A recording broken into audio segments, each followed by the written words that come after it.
네, 세 번째로 북경의 위생 행정과 국가 의료에 대해서 알아보도록 하겠습니다. 앞서 그랜트와 황츠팡이라고 하는 사람이 북경에서 위생구 사무소를 통해서 위생 실험을 진행을 했다라고 얘기를 했습니다. 근데 이분들이 이 위생 실험을 진행하면서 가장 먼저 신경을 썼던 게 첫 번째는 생명 통계였고 두 번째는 질병 분류였습니다. 질병 분류가 왜 중요하냐? 당연히 이 북경 사회에서 북경 도시에서 어떤 질병으로 가장 많이 죽는지 이런 이제 작업들이 필요했던 거죠. 근데 흥미롭게도 이 그랜트와 황자방의 작업은 자신들이 지금 현재 사망하고 있는 사람들이 어떤 질병으로 죽고 있는지 분류하면 될 것 같은데 그렇지 않고 이 중위들이 했던 사망 원인 분류를 다시 합니다. 제가 볼 때는 이제 두 가지 의미가 있는 것 같아요. 그 의미는. 왜냐면은 이미 중위들이 사망 원인을 분석하는데 많이 참여를 하고 있습니다. 그래서 심지어 경찰서에 보고된 사망 원인 중에 중위 사망 원인 보고가 44% 이상을 차지하고 있고 서위는 15.6% 밖에 차지하지 않는 그런 상황이고 확인되지 않은 보고도 엄청나게 많고 이런 상황에서 중위들이 쓰는 그런 용어 이런 것에 대한 분석이 필요했던 거죠. 그래서 중위들이 이를테면은 이 폐로 그러니까 결핵이라고 하는 용어도 뭐 결핵 이렇게 쓰지 않고 다양한 용어를 쓴다는 거죠. 로라고도 하고 뭐 폐로라고도 하고 뭐 여러 가지 표현을 쓰기 때문에 이 질병으로 분류한 게 어떤 질병이냐라고 하는 식으로 재분류를 했던 것입니다. 그래서 이 중위들이 어떤 사망 원인 분류를 하고 있는지 이런 것들을 종합하고 자신들의 또 질병 원인 분류들을 결합해서 북경에서의 사망 원인이 무엇이 가장 많고 적은지를 분류를 했던 것이죠. 그걸 통해서 어떤 전염병에 어떻게 대처해야 되는지에 대한 기본적인 어떤 정책 방향이 나오기 때문에 사망 원인 조사가 상당히 중요했다. 이렇게 얘기를 할 수 있겠습니다. 그래서 조사를 해보니까 북경인의 당시 1920년대에 최대 사망 원인은 결핵, 위장병, 호흡기병, 급성전염병 순으로 이렇게 이어지게 나라는 것을 알게 됐습니다. 그리고 앞서 얘기한 것처럼 생명 통계가 상당히 중요하다고 했죠. 생명 통계는 바로 출산과 출생, 사망이 어떻게 이루어지는지를 파악하는 건데 대개 이제 산파와 음양생은 뭐 경련, 파생풍, 파상풍 내지는 뭐 자연사 이런 식의 이제 분류를 하기 때문에 정확한 사망 원인 조사가 되지 않았습니다. 그래서 조사를 해보니까 대체로 호흡기 질환이나 폐결핵 이런 환자들이 많았고 영아 사망 같은 경우에는 폐렴, 경련 뭐 이런 원인이 많았다라는 것을 확인하게 되었습니다. 그리고 이제 인구 관리에서 중요한 게 바로 이제 산모에 대한 관리입니다. 그래서 이 연평균 두세 차례의 산전 관리, 그 다음에 인구의 7, 80%, 90% 가까이 산모에 대해서 산후 관리가 더 어려워요. 왜냐하면 산전 관리는 아이를 임신하고 있기 때문에 그 불안감을 느낀 산모들이 병원을 찾아오거나 위생구 사무소를 찾아오는데 출산이 끝나면은 더 이상 병원도 오지 않고 각자 자기 그 생업으로 돌아가기 때문에 그들을 쫓아다니면서 관리해 주기가 쉽지 않은 거죠. 그러나 어쨌든 위생구 사무소를 통해서 이 산전 산후 관리까지도 적극적으로 실시했다라는 겁니다. 물론 제1위생구에 한정된 내용이긴 하지만 그러다 보니까 이 제1위생구의 경우에 영아 사망률이 절반 가까이 이제 감소하게 되고 심지어 서구 선진국 수준으로까지 낮아졌다라고 할 정도로 발전을 하게 되는 거죠. 그리고 사망률은 또 하락하게 되고 출생률은 늘어나고 그러다 보니까 당연히 인구가 전반적으로 증가하는 그런 양상을 보이게 되는 것입니다. 이건 이제 산모에 대한 이 산전 관리를 하는 모습이고요.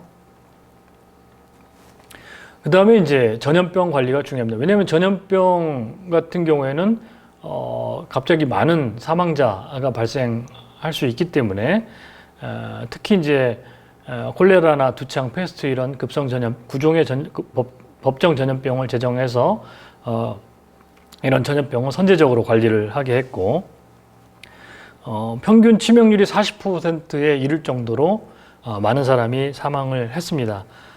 그리고 이제 주로 센터가 됐던 거는 북경 협파 의원, 그 다음에 전염병 의원, 위생구 사무소를 중심으로 해서 전염병을 관리를 했고 또 통계조사원들이 동원이 돼서 뭐 거리에 노숙자라든지 뭐 이런 사람들에 대해서 전염병 혐의가 있는지 없는지 이런 조사를 하게 되는 것이죠.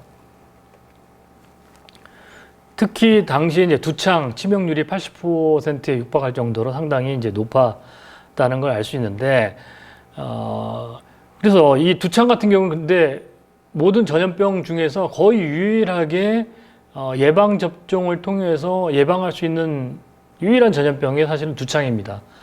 그래서 사실은 20세기 전후에 모든 근대 국가들이 가장 많은 재원과 가장 많은 인력을 투여해서 이 감염 관리를 했던 게 바로 두창이에요. 두창은 되게 이제 봄, 가을 두 차례의 이 예방 접종을 통해서 충분히 관리가 가능한 전염병이었기 때문에 그래서 이 사진을 보면은 이 제2위생구 같은 경우인데 곳곳에 이 접종 지점을 설치하는 거죠. 그리고 한날 한시에 동시다발적으로 접종을 실시하는 겁니다. 그래서 만약에 그 접종 증명서가 없으면은 접종을 안 했다라는 뜻이기 때문에 이 모든 사람들을 접종을 시키는 거죠. 강제 접종을. 그래서 이 감염병에 대한 이 예방 효과를 극대화시키는 이런 조치들을 하게 되는 것입니다.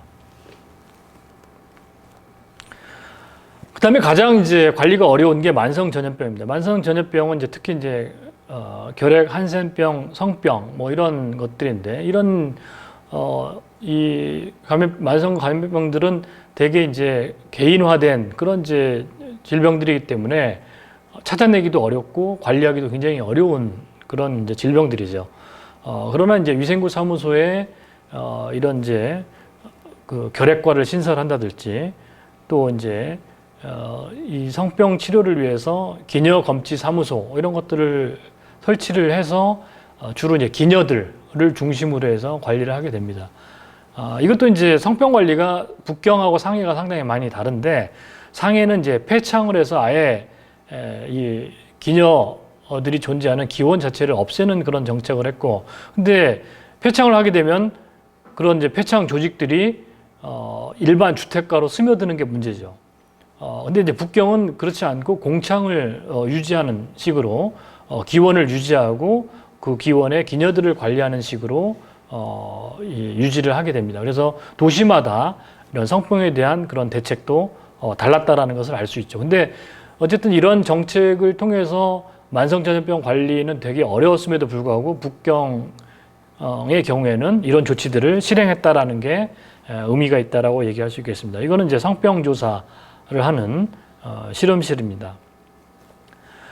세 번째로는 이제 환경위생인데, 환경위생은 이 북경의 어떤 도시적인 특징을 또 알아봐야 되는데, 이 명청대의 수도로서 기능했기 때문에 되게 인구가 아까 내성구와 외성구에 대략 70만 내외가 존재하게 됩니다. 이미 굉장히 인구가 포화 상태죠. 근데 1920년대가 되면 100만 명이 넘게 되고 40년대가 되면 200만 명이 넘게 됩니다. 그러다 보니까 각종 도시 문제가 발생하게 되는 거죠. 상하수도 문제, 뭐 쓰레기, 뭐 오물, 뭐 분뇨 처리, 그다음에 뭐 이런 다양한 이제 문제들이 생겨나게 되고 이것들을 어떻게 처리할 것인가에 대한 문제. 쓰레기는 폭증하고 또 북경은 물이 부족한 지역이에요. 사실 북경이 이제 수도로서의 입지는 이 평원의 이 북방의 어떤 군사적인 요충지인데 석탄이 풍부합니다. 그런 점에서는 굉장히 플러스 요인인데 물이나 이건 부족한 마이너스 요인이에요. 그래서 물 조달에 굉장히 어렵기 때문에 이 물장수들이 난립할 수밖에 없었고 또 이제 도시 인프라가 부족하니까 이제 똥장수들이 또 난립하는 그런 배경이 되었습니다. 그러니까 여러 가지로 이 전염병에 취약한 그런 구조였다. 그래서 이 18세기, 19세기에 그런 이 북경을 방문했던 그런 사신들 내지는 지방의 지식인들의 그런 여행기를 보면은 재밌는 게 조선에서 간 사람들은 되게 북경을 긍정적으로 그려요. 깨끗하고 지상 낙원 같은 곳이다. 근데 오히려 이제 중국 지식인들은 의외로 더러운 데가 많다. 그러니까 마치 자기가 이제 긍정적으로 보려고 하는 사람들은 긍정적인 면만을 보는 거고 실제로는 그렇지도 않다라고 이제 부정적인 면을 또 부각시키는 입장에서 보면은 굉장히 인구가 많고 더럽고 이런 것을 또 강조를 하는 거죠. 그러나 어쨌든 도시 상황으로 보면 열악할 수밖에 없는 그런 상황이었다. 특히 이제 상수도 같은 경우에는 1920년대까지만 하더라도 3% 인구의 도시 인구의 3%, 신중국 성립 전까지 상수도 공급을 받는 사람은 10% 이하입니다. 그럴 정도로 이 상수도 건립에 상당한 어려움이 존재했다라는 거고, 상수도 건립을 하게 되면은 당연히 자기의 생존을 위협받는 물장수들이 또 이 수도 시설을 파괴하는 그런 이제 운동도 이제 벌이게 되는 거죠. 이거는 이제 위생 경찰들이 수지를 검사하는 그런 모습입니다. 그리고 이제 중국의 전통적인 도시가 이제 사업원이라고 하는데, 사업원에 또 이제 특징이 있습니다. 사업원이 동서남북으로 이렇게 갇혀진 구조죠. 이런 구조에서는 중국은 이제 평지가 많기 때문에 북방으로부터 들어오는 시베리아 그런 계절풍을 막을 수 있는 굉장히 유리한 그런 이제 구조로 비바람과 이 추위를 막을 수 있는 그런 구조로 발달을 하거든요. 근데 이제 이게 이제 플러스 요인이지만 마이너스 요인으로는 집에서 음식을 만들거나 화장실을 갔다 오거나 냄새가 안 빠져나가요. 그런 점에서 이제 취약한 구조죠. 그러다 보니까 이제 어떤 분뇨 처리 문제도 우리는 이제 7, 80년대 푸세식 화장실 이런 많은 분뇨를 저장할 수 있는 그런 시스템인데, 북경의 이 분뇨 처리 시설은 마통이라고 하는 조그마한 통에다가 분뇨를 처리하고 매일 치워야 돼요. 그렇지 않으면 이게 쌓이고 냄새가 진동을 하기 때문에, 그런 구조이기 때문에 환경 위생 방면에서 상당히 이제 불리한 구조였다, 이렇게 말할 수 있겠습니다. 마지막으로는 이제 위생 교육이죠. 어쨌든 시민들의 위생 수준을 향상하기 위해서는 정부가 다양한 전염병 관리, 출산 관리, 이 환경 관리를 하지만 위생 전 분야에 대해서 손 씻기를 일상화한다든지, 양치질을 열심히 하자든지, 마스크를 쓰다든지 이런 교육을 해야 되기 때문에 학교 교육이나 학교 건강검진 이런 것을 통해서 위생 교육을 실시하는 것도 상당히 중요합니다. 그래서 학교에서 아이들의 그런 건강검진 이런 것들을 실시하고, 그다음에 이 결핵 검사라든지 접종 이런 것도 실시하는 이제 그런 활동을 시정부 차원에서 적극적으로, 특히 이제 위생구 사무소를 중심으로 해서 전개하는 모습이 바로 1920, 30년대 북평시 정부가 전개한 국가의료의 그런 모습이었다, 이렇게 이제 말할 수 있겠습니다. 이거는 이제 라디오 방송에서도 이제 방송을 통해서 위생교육을 하는, 라디오 이제 대본을 읽으면서 이를테면은 지금 어디 학교 앞에서 표본 위생 표본을 전시하고 있다. 뭐 이런 거였지. 뭐 질병에 걸리면 어떻게 어떤 장기가 훼손된다든지 뭐 이런 식의 그런 이제 위생 교육하는 것을 알려주고 또 이제 뭐 전염병에 어떻게 대처해야 된다. 내지는 이 두창을 막기 위해서 예방 접종을 어디서 실시한다. 이런 것들을 라디오 방송을 통해서 또 이렇게 홍보를 하는 거죠. 이런 활동 역시도 위생 교육 분야에서 상당히 중요한 비중을 차지했다. 이렇게 말할 수 있겠습니다.